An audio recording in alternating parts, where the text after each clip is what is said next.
أما بعد أعوذ بالله من الشيطان الرجيم بسم الله الرحمن الرحيم يا أيها الإنسان ما غرك بربك الكريم سبحان ربك رب العزة عما يصفون وسلام على المرسلين والحمد لله رب العالمين اللهم صل على سيدنا ومولانا محمد وعلى آل سيدنا ومولانا محمد وبارك وسلم اللهم صل على سيدنا ومولانا محمد وعلى آل سيدنا ومولانا محمد وبارك وسلم اللهم صل على سيدنا ومولانا محمد وعلى آل سيدنا ومولانا محمد وبارك وسلم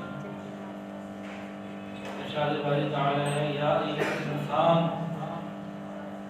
اے میرے بندو اے انسانوں ما غرک بربک الکریم اپنے کریم رب سے کس چیز نے تمہیں دھوکے میں ڈال دیا کہ اس سے دور ہو رہے ہو پروردگار بڑا کریم ہے یاد رکھیے غور کیجیے جس دن میں اور آپ پیدا ہوئے تھے اس دن زمین کے اوپر کوئی جانور بھی پیدا ہوئے تھے کوئی مچھر کوئی مکھی کوئی کتا کوئی بلا کوئی جانور کوئی گدھا وہ بھی پیدا ہوئے ہوں گے اللہ کا کتنا کرم ہے کہ اس نے ہمیں انسان بنایا جانور نہ بنایا اگر بندر بنا دیتا تو کوئی مداری ڈبڈو کی ہاتھ میں لے کے ہمیں ان گلیوں میں نچا رہا ہوتا ہم ناچتے اگر گدھا بنا دیتا تو ہماری پیٹھ کے اوپر سامان رکھ کے پیچھے سے کوئی ڈنڈے بھی مار رہا ہوتا اور سامان لانا لے جانا کر رہے ہوتے یہ اللہ کا کرم ہے کہ اس نے ہمیں انسان بنایا پھر جس دن میں اور آپ پیدا ہوئے تھے اس دن کوئی کافر بھی پیدا ہوا تھا کوئی یہودی کوئی ہندو کوئی سکھ کوئی اور غیر مسلم بھی پیدا ہوا کتنا اللہ کا کرم کہ اس نے ہمیں ایمان والوں میں پیدا کتنا اللہ جانوروں کو بھی اللہ نے علم عطا کیا اور انسانوں کو بھی علم عطا کیا لیکن کچھ فرق کے ساتھ ربنا الذی اعطى كل شيء اللہ رب العزت نے تمام مخلوقات کو علم عطا کیا جانوروں کو بعض جگہ ایسا علم عطا کیا کہ انسان حیران ہوتا ہے لیکن ایک محدود لیمٹ ہے حیرانی کی کیفیت اور رنگ سے مثال کے طور پر دنیا کے بعض ممالک میں ایک مچھلی ماشاءاللہ آئی ہے دنیا کے بعض ممالک میں ایک مچھلی پائی جاتی ہے اس کا نام ہے ایل عجیب اس کی اللہ رب العزت نے خلقت رکھی ہے وہ پیدا ہونے کے بعد جہاں پیدا ہوتی ہے وہاں رہتی نہیں پیدا کیسے ہوتی ہے کہ کراچی کے سمندر میں ہے یا افریقہ کے سمندر میں ہے یا سعودی عرب کے سمندر میں ہے جب وہ ماں بننے والی ہوتی ہے بچہ پیدا ہونے والا ہوتا ہے انڈا وغیرہ بچہ جو بھی ہے اسی ادھر سفر کر کے برموڈا ٹرائینگل پہنچتی ہے وہاں جا کے وہ بچے دیتی ہے اور اس کے بعد وہیں اس کا انتقال ہو جاتا ہے وہ واپس اپنے علاقے میں نہیں پہنچ پاتی اچھا جو انگلینڈ کے ساحل سے آئی جو کراچی کے ساحل سے آئی جو یمن کے ساحل سے آئی جہاں جہاں دنیا میں جگہ سے آئی ان کے بچے وہیں جاتے ہیں کراچی والی ماں کے بچے نے کراچی آنا ہے یہ علم اس کو کس نے دیا اللہ سمندر کے نیچے 3-4 کلومیٹر اندر تہہ میں چلے جائیں تو اندھیرا ہی اندھیرا ہے ہم گوگل میپ سے چل رہے ہوتے ہیں رائٹ لیفٹ لکھا ہوتا ہے عقل بھی ہماری کامل پھر کئی مرتبہ راستہ بھول جاتے ہیں اوہو یہاں سے مڑنا تھا اچھا جی واپس لے کے رہا ہوتا ایسا کہ نہیں ہوتا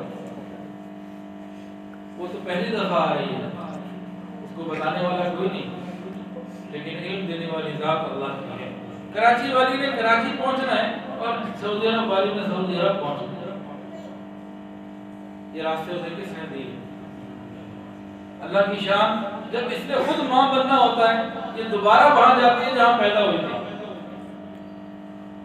اور اس کے بعد پھر اس کا انتقال بھی ہو جاتا ہے تو اس کا بچہ بھی وہی پہنچتا ہے یہ اللہ رب العزت نے جانوروں کو علم دیا مثال کے طور پر دیکھیے شیر کے آگے آپ کھانا رکھیں کھانے کے لیے گھاس رکھیں بھوکا بھی ہوگا نہیں کھائے گا گوشت رکھ دیں گے کھا لے بکری کے آگے گوشت رکھیں وہ نہیں کھائے گی گھاس کھا لے. یہ علم اس کو کس نے دیا؟ اللہ رب العزت نے دیا. بطخ کا بچہ یا مرغی کا بچہ یہ جب نکلتا ہے نا انڈے سے، تو مرغی کا بچہ یہ پانی میں جاتے ہوئے ڈرتا ہے، اور بطخ کا نکلتا ہے تو پانی کے لیے وہ تڑپتا ہے، پانی میں ایسے جا کے جمپ لگا دیتا ہے.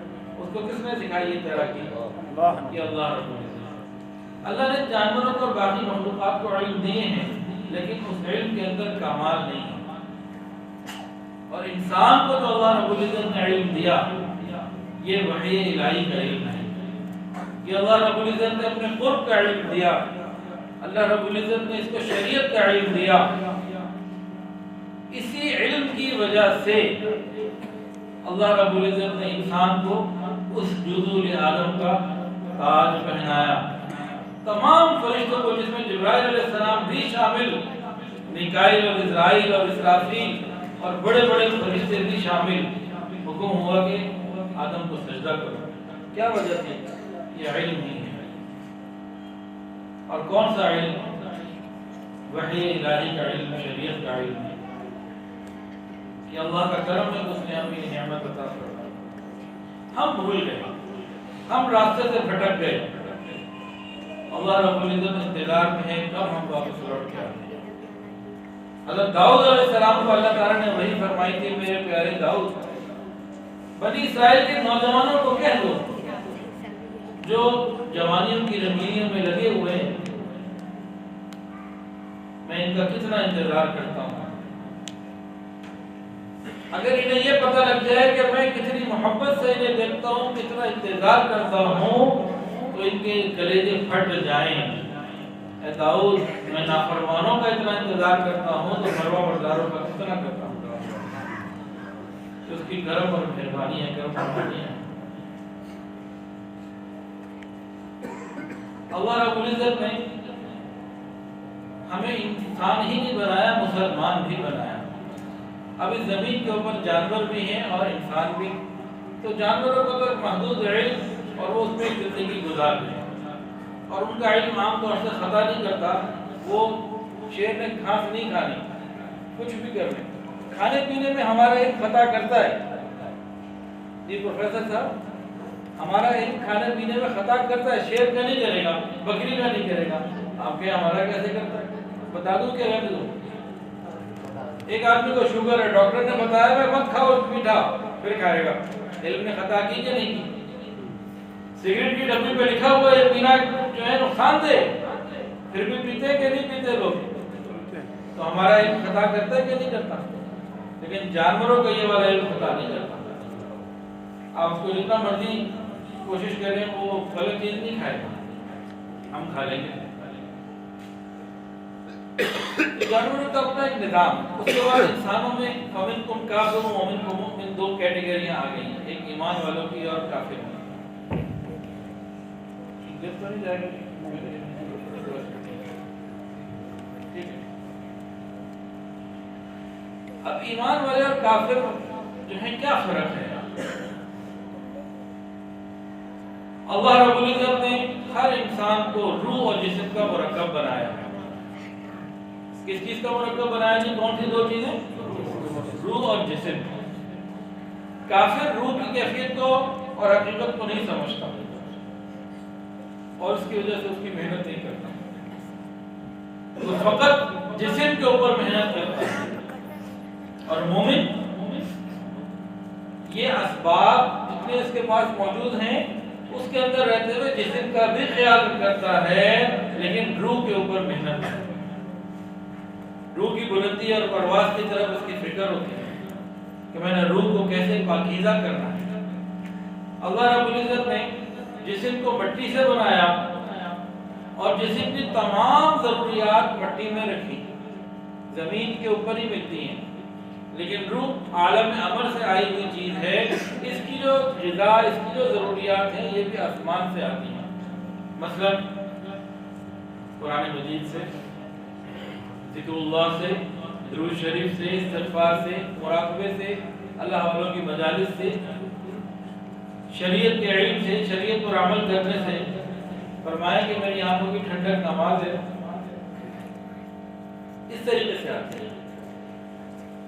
اور جو جسمانی لذتیں ہیں، کھانا پینا اوڑھنا، یہ ساری چیزیں اور ضروریات، یہ فیسلٹیز جتنی بھی ہیں، تو دو چیزوں سے مرکب ہوا انسان، جسم اور روح.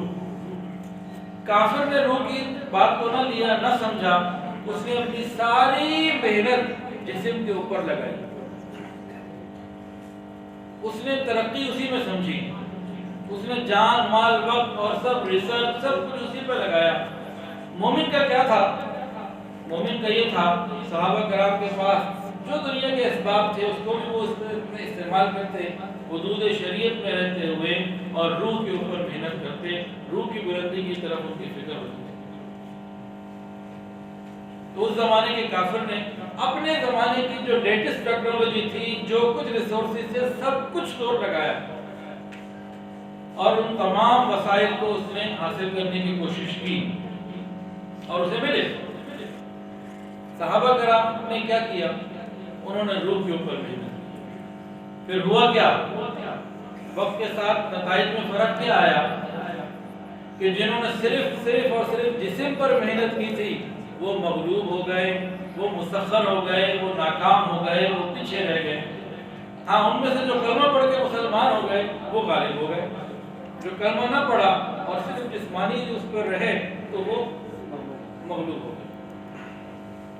ادھر وہ لوگ تھے جنہوں نے روح پر محنت کی تھی، ان کو اللہ نے کتنی ترقی عطا فرمائی، اس کے اوپر ذرا غور کیجیے گا.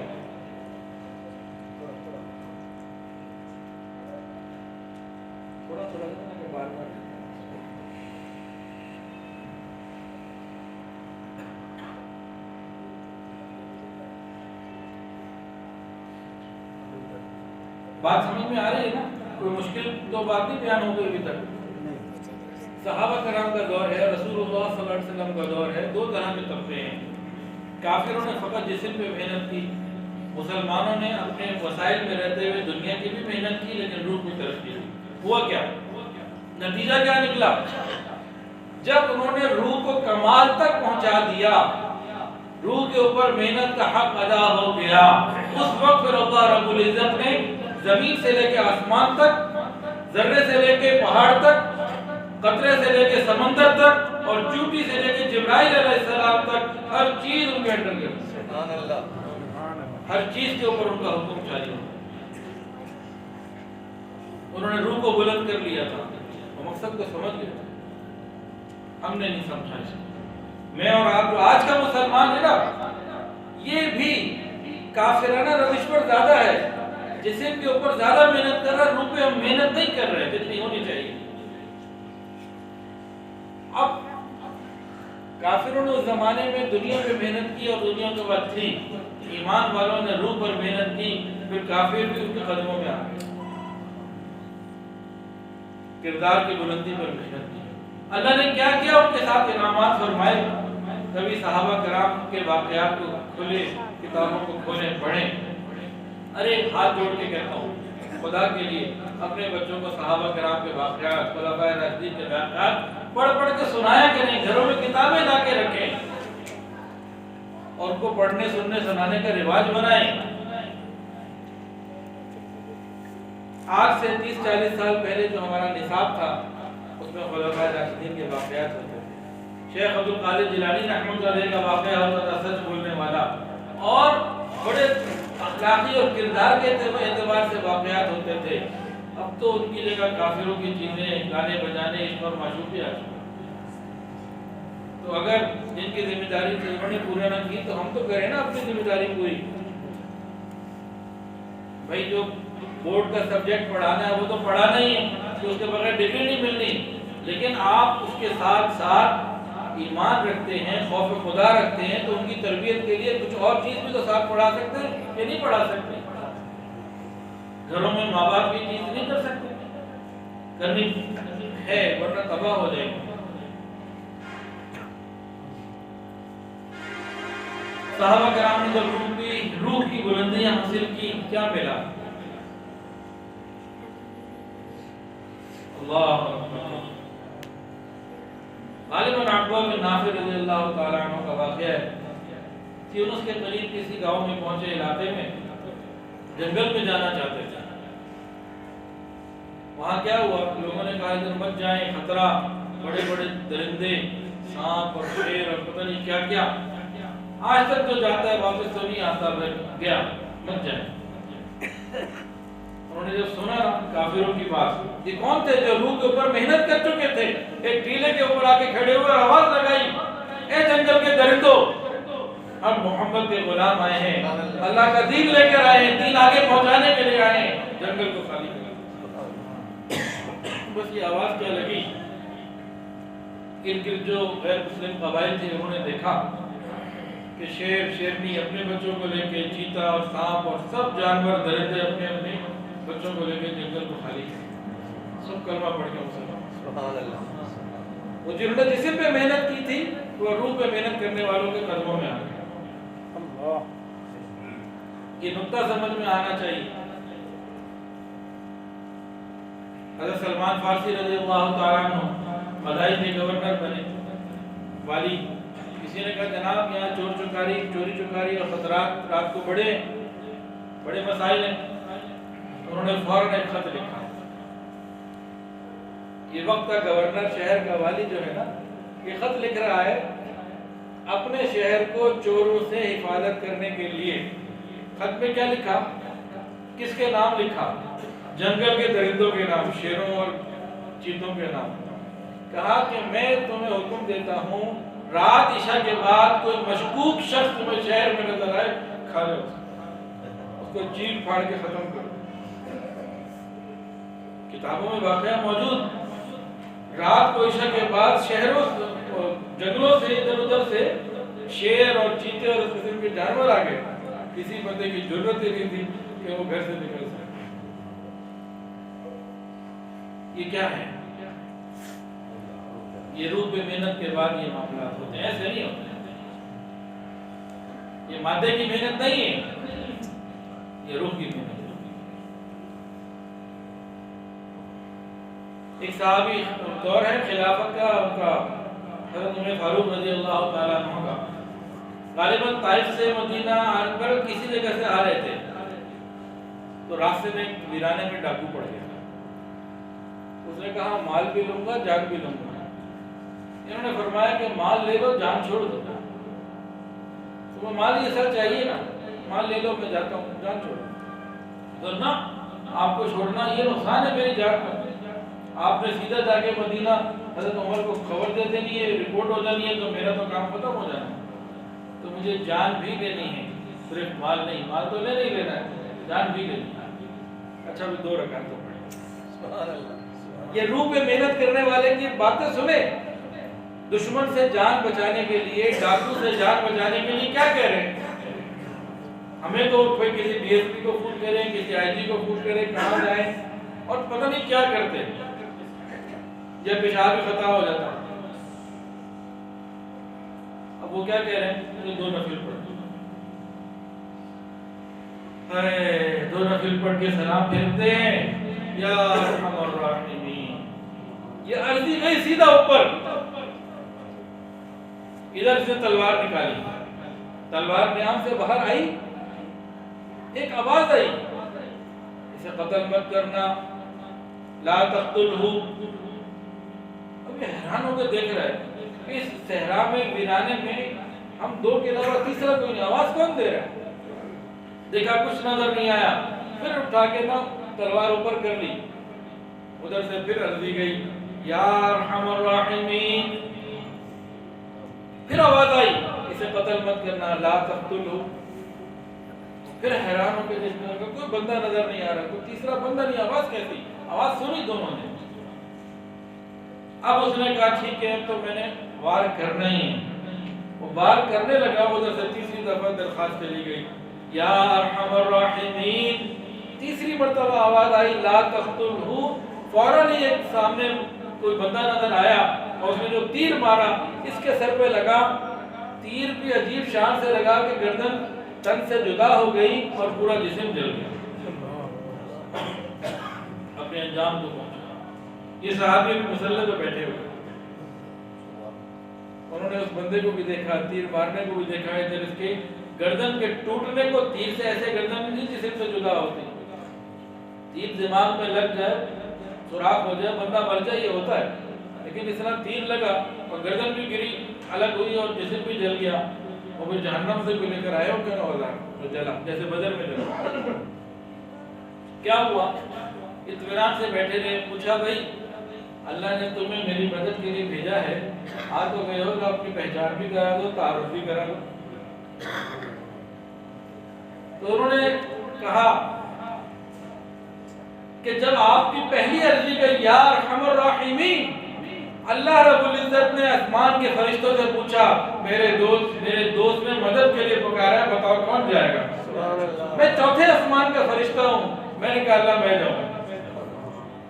تو جب اجازت مل گئی، بغیر اجازت میں تو نہیں آ سکتا، جب اجازت مل گئی تو میں نے وہیں سے چوتھے آسمان سے آواز لگائی تھی لا تقتلوا. پھر تمہاری دوبارہ عرضی آئی یا ارحم الراحمین، میں پہلے آسمان تک آ چکا تھا، آسمان دنیا تک آ چکا تھا، پھر میں نے دوسری آواز لگائی لا تقتلوا. تو تمہاری تیسری عرضی گئی تو میں تمہارے سامنے موجود تھا. سبحان اللہ. جب انسان روح کے اوپر محنت کر لیتا ہے پھر زندگی ہے. ہم نے روح کی محنت نہیں کی. صحابہ کرام نے محنت کی. واقعات تو بہت ہیں.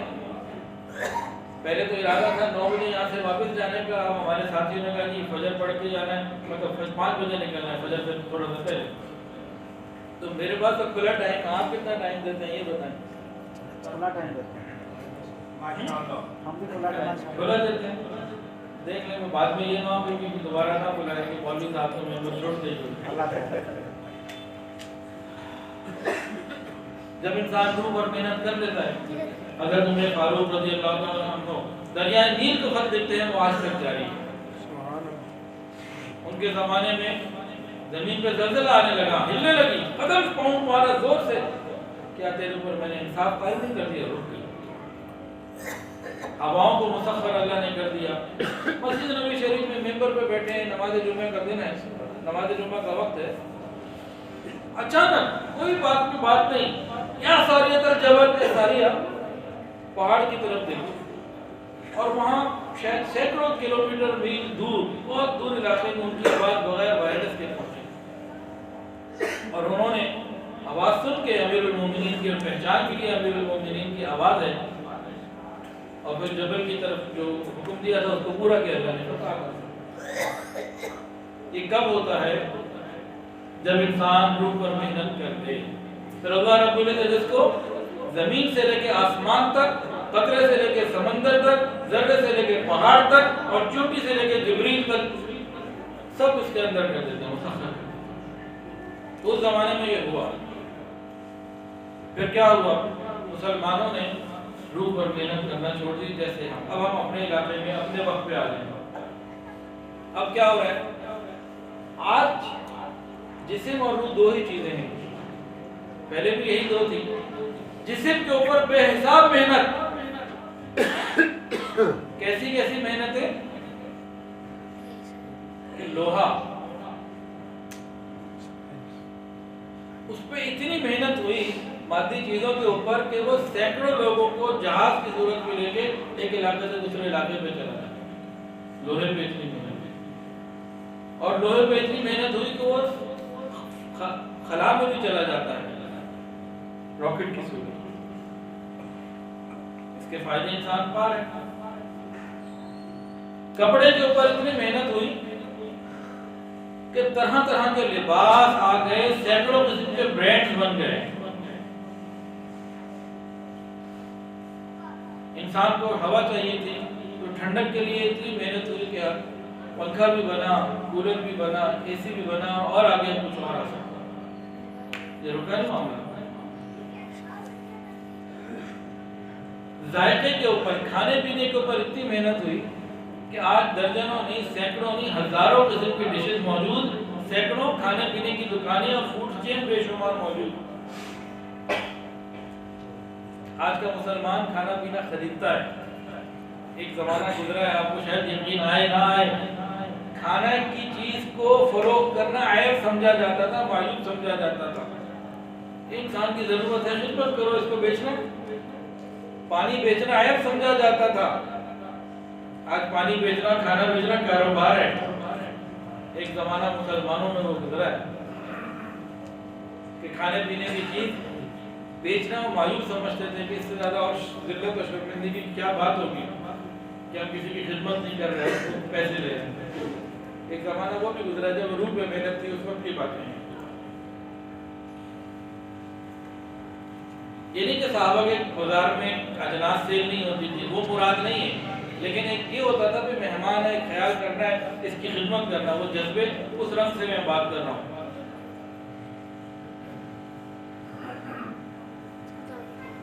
آج ہم نے زبان کے چٹخارے پر کتنی محنت کی. مثال کے طور پر آنکھیں بند ہو جائیں، پٹی بند دے اور کوئی منہ میں ڈالے نوالا، ہم بتا دیں گے یہ بریانی. آنکھوں میں پٹی بندی ہوئی کہ نظر کچھ نہیں آ رہا، کسی نے نوالا منہ میں ڈالا، ہم بتا دیں گے بھائی یہ تو پلاؤ ہے. کسی نے کوئی اور نوالا ڈالا، ہم بتا دیں گے نہاری ہے، ہم بتا دیں گے یہ چنے. یعنی ہمیں ذائقے کی اتنی پہچان ہے. اور بعض لوگوں کو، ہمارے ایک بٹ صاحب ہے لاہور میں، انہیں جتنے مرضی چنے کھلا دو وہ کہتے ہیں یہ اس کا ہے، یہ اس کا ہے، یہ اس کا ہے. میرے آنکھوں کے سامنے، ان کے سامنے رکھو یہ فلانے کے چنے، کہتے ہیں نہیں یہ اس کا ذائقہ نہیں، یہ اس کا ذائقہ ہے. انہیں کوشش کرو نا کہ بھئی کسی طرح وہ غلط بول دیں، وہ نہیں بولتے، وہ بتا دیتے کہ بھئی فلانے کے چنے. نہیں، اتنی محنت تو کر لینا. لیکن یہ جسم کی محنت ہے، روح کی محنت ہم نے نہیں کی. جسم کے سارے ذائقے ہمیں آتے ہیں. کوئی چاکلیٹ ہمارے منہ میں رکھتے ہیں، آنکھیں بند ہوں، بتا دیں کہ یہ چاکلیٹ ہے. لیکن کیا لفظ اللہ کا بھی ذائقہ کبھی ہمیں آیا؟ اللہ، اس کی حلاوت کبھی اندر اتری؟ یہ ذائقہ ہمیں ملا. قرآن مجید سے بات کرنے کا ذائقہ ملا. قرآن مجید کے اندر مختلف صورتیں ہیں، مختلف انداز ہیں. کہیں جنت کا ذکر، کہیں جہنم کا ذکر، کہیں رحمت کا ذکر، کہیں عذاب کا ذکر. کیا یہ ذائقے ہمیں ملے تلاوت قرآن میں؟ کبھی سجدے کا سرور ہمیں آیا کہ میں رب کے، حدیث کے اندر آتا ہے سجدہ کرنے والا یہ رحمان کے قدموں کے اوپر سجدہ کر رہا ہے. سجدے کا سرور تو ایسا ہو کہ سجدے سے سر اٹھانے کا دل نہ کرے. ارے کبھی زندگی میں ایک مرتبہ تو ایسا موقع آئے نا، ایک سجدہ تو ایسا ہو کہ سر اٹھانے کا دل نہ کیا ہو.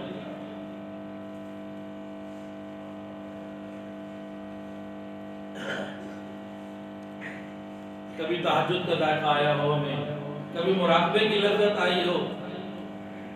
یہ تم نے کبھی سوچا ہی نہیں کہ ان چیزوں میں بھی کوئی لذت ہے؟ لا الہ الا اللہ کی بھی کوئی حلاوت ہے، اللہ کے نام کی بھی کوئی مٹھاس ہے. یہ ہمیں کیوں نہیں پتا کہ ہم نے روح کے اوپر محنت کی. جنہوں نے روح پہ محنت کی ہوتی ہے نا، ان کو پھر ان ساری چیزوں کی حلاوت کا اور ذائقوں کا پتہ ہوتا ہے. ہمیں نہیں، ہم نے محنت نہیں کی. ہم سے پہلے مسلمانوں نے روح پر محنت کی اور اسباب جو موجود تھے ان کا استعمال کیا. اللہ نے کافروں کو ان کے انڈر کر دیا، دنیا کے اوپر انہوں نے حکمرانیاں کی، ان کی حکومتیں سینکڑوں سال قائم رہی. ہم نے روح کو چھوڑ دیا تو اب کیا ہو گیا؟ کافر تو روح کو پہلے نہیں کوئی وزن دے رہے تھے، مسلمانوں نے دینا چھوڑ دی، اب دونوں برابر ہو گئے. مادی اعتبار سے، انسانی اعتبار سے، جسمانی اعتبار سے دونوں برابر ہو گئے. وہ اپنا عقیدہ کہ ایمان والا کبھی نہ کبھی جنت میں جائے گا، وہ اپنی جگہ ٹھیک ہے. یہاں علماء موجود ہیں، کہیں میں غلطی ہوگی اصلاح کر دیں گے. کافر اور مومن کی برابری میں ایمان کی وجہ سے نہیں بات کر رہا. جب روح پہ محنت چھوڑ دی تب دونوں عام لوگ ہو گئے، ایک جیسے ہو گئے. اب جس کے پاس قوت زیادہ، مادی وسائل زیادہ، وہ فاتح، جس کے پاس کم وہ ناکام. کیونکہ اللہ کو چھوڑ دیا، اللہ کی مدد کو چھوڑ دیا. اب یہ تنہا ہو گئے، اب یہ دونوں برابر ہیں. ان کے پاس 100 ٹینک ہے اور ہمارے پاس 200 تو ہم جیت سکتے ہیں، ان کے پاس 200 اور ہمارے پاس 100 تو وہ جیت سکتے ہیں. اب یہ تو دو پہلوانوں کی جنگ ہو گئی جس میں اللہ رب العزت کی مدد نکل گئی. ورنہ کیا تھا؟ جب روحانی محنت تھی تو اجتماعی طور پر بھی اور انفرادی طور پر بھی اللہ کی مدد آیا کرتی ہے۔ بدر کا میدان ہے، آسمان کے دروازے کھلتے ہیں، وہاں سے سینکڑوں ہزاروں فرشتے مدد کے لیے۔ ایک صحابی ہیں سعد بن ابی وقاص رضی اللہ تعالیٰ عنہ، وہ کہتے ہیں کہ میں نے دیکھا نبی علیہ السلام کے ارد گرد 2 ایسے لوگ تھے، کبھی نہیں دیکھا نہ اس سے پہلے نہ بعد، پتہ لگا ایک جبرائیل تھے ایک میکائیل۔ انفرادی طور پر بھی اجتماعی طور پر بھی اللہ کی مدد آئی۔ جب سے اپنے روح کی محنت کو چھوڑ دیا تو ہم اللہ تعالیٰ کی مدد سے محروم ہو گئے۔ آج بھی ہم واپس ترقی چاہتے ہیں، عزت چاہتے ہیں، ہمیں اپنے روح کو بلند کرنا ہوگا، روح پہ محنت کرنی ہوگی، اس کے بغیر بات نہیں بنے گی۔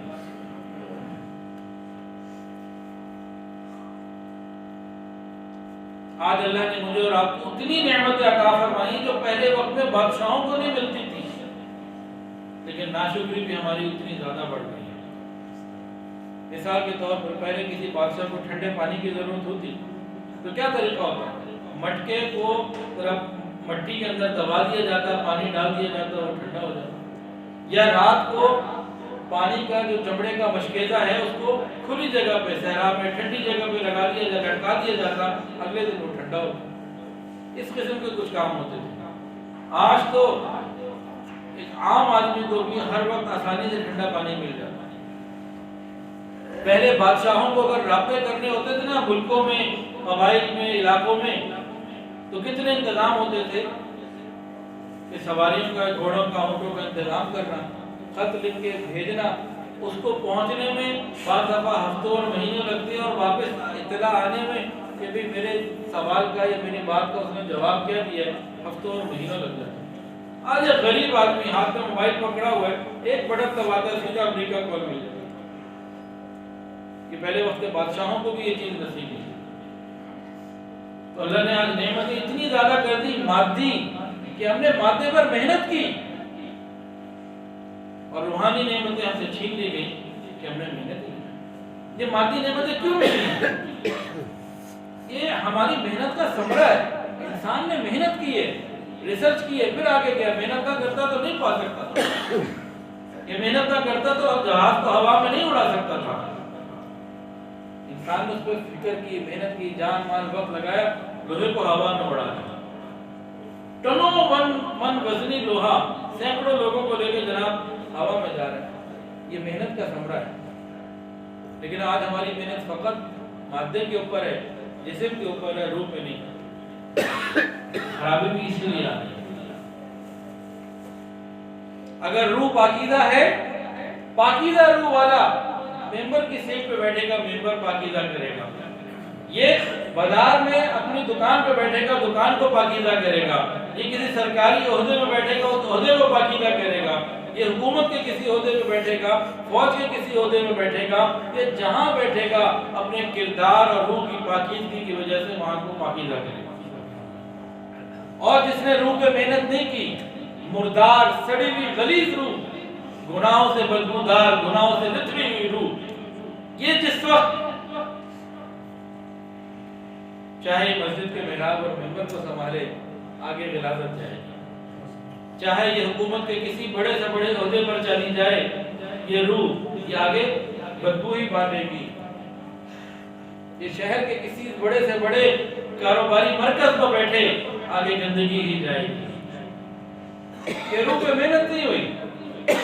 مردار روح والے، غلیظ روح والے اپنے عہدوں کو سنبھالیں گے، اپنے کاموں کو انجام دیں گے، وہ بدبودار ہی ہوگا، وہاں سے خوشبوئیں نہیں آ سکتی، کردار کی پاکیزگی نہیں آ سکتی۔ بڑی سے بڑی ڈگری کو دیکھ کر ہم کسی کو کوئی عہدہ تو دے سکتے ہیں، لیکن اس کے کردار کی گارنٹی تو ڈگری میں نہیں لکھی ہوتی کہ اس کی روح پاکیزہ ہے یا ناپاک ہے۔ انفرادی طور پر یا اجتماعی طور پر اللہ کی مدد اگر حاصل کرنا چاہتے ہیں اور ترقی چاہتے ہیں ہم لوگ، ہمیں روح پر محنت کرنی پڑے۔ جب روح پر محنت ہوگی تو بس پھر وہ کریم پروردگار کا کریم ہے، وہ اپنے کرم سے دوبارہ ہمارے لیے عزتوں کے دروازے کھول دے۔ ہم نے اس کو چھوڑا ہوا ہے، مسئلہ سارا یہ ہے۔ اس کے کرم کی چند باتیں سن لیجیے، کتنا کریم ہے۔ اللہ اکبر کبیرہ۔ ایک صحابی مکے آئے کہ عمرہ بھی کریں اور حضور کی زیارت بھی کریں، آگے مکہ آنے کے بعد طواف شروع کر دیا، طواف کر رہے ہیں اور بڑے والہانہ بڑے محبت کے انداز میں یا کریم یا کریم یا کریم کو پکارتے جا رہے ہیں، یا کریم یا کریم۔ انہوں نے طواف شروع کر دیا اور یا کریم کہا۔ تھوڑی دیر کے بعد رسول اللہ صلی اللہ علیہ وسلم مطاف میں داخل ہوتے ہیں اور وہ تھوڑا آگے تھے، یقین نبی علیہ السلام پیچھے پیچھے، آپ نے بھی طواف شروع کر دیا۔ اب طواف کے چکر شروع ہو گئے، وہ صحابی آگے آگے، طواف میں تو سب لوگ چل رہے ہوتے ہیں نا، تو نبی علیہ السلام اپنی طواف کر رہے ہیں، وہ اپنا طواف کر رہے ہیں، او یا کریم یا کریم، ایک عجیب عاشقانہ دیوانگی کے ساتھ، وہ اللہ کی محبت میں دیوانگی کے ساتھ یا کریم کہہ رہا ہے۔ حضور صلی اللہ علیہ وسلم یا کریم اسی طرح پڑھنا شروع کہنا شروع کر دیا جیسا وہ کہہ رہا ہے۔ ایک چکر، دو چکر، تین چکر، چوتھے چکر پر وہ صحابی کھڑے ہو گئے، پیچھے مڑ کے دیکھا تو چہرہ پر نور، وجاہت سب، تو کہنے لگے اگر آپ کا چہرہ اتنا پر نور نہ ہوتا، اتنا وجیح نہ ہوتا اور اتنی شان والا نہ ہوتا تو میں اپنے نبی کو آپ کی جا کے شکایت کرتا، جو میں پڑھ رہا ہوں وہی پڑھ رہا ہوں، تو میں اپنے نبی کو جا کے آپ کی شکایت کرتا۔ رسول اللہ صلی اللہ علیہ وسلم نے پوچھا کیا تم نے اپنے نبی کو نہیں دیکھا؟ میں کہا نہیں، ان کو دیکھنے کے لیے رو پڑے، ان کو دیکھنے کے لیے تو آیا ہوں، ایمان تو لا چکا، ان کی زیارت کے لیے تو آیا ہوں۔ رسول اللہ صلی اللہ علیہ وسلم نے ارشاد فرمایا تجھے بشارت ہو، تم اپنے نبی کو دیکھ چکے ہو، میں ہی نبی سے۔ اب تو جناب کو گلے لگ گئے اور بڑے محبت سے ملے۔ پھر نبی علیہ السلام نے پوچھا، توجہ کے ساتھ ذرا التفات رہے بات کو سمجھنے کے لیے، پوچھا اے میرے پیارے صحابی، یا کریم تو کیوں اتنا پڑھ رہا تھا؟ یا کریم کیوں کہہ رہا تھا؟ تو انہوں نے عرض کیا یا رسول اللہ، کریم وہ ہے جو گناہوں کی تعداد کو نہ دیکھے ویسے ہی معاف کرے، وہ میرے لاکھوں ہیں، ہزاروں ہیں، کروڑوں ہیں، وہ اس کو مت دیکھے، وہ معاف کرے۔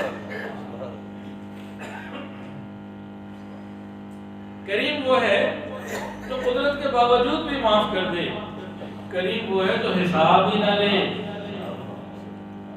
نبی علیہ السلام نے فرمایا لیکن اللہ تعالیٰ تو حساب لیں گے، جس کا چاہے حساب لیں، جس کا چاہے نہ لیں، لیکن وہ تو حساب لیں گے۔ اب ایک لمحے کے لیے تو رکے، پھر کہنے کا اچھا اللہ تعالیٰ اگر میرا حساب لیں گے تو اللہ تعالیٰ کا حساب لیں گے، اللہ تعالیٰ اگر میرا حساب لیں گے تو میں بھی اللہ تعالیٰ کا حساب لوں گا۔ آقا صلی اللہ علیہ وسلم نے ارشاد فرمایا اللہ تو بندوں کا حساب لیتے ہیں، بندہ تو اللہ سے نہیں پوچھ سکتا۔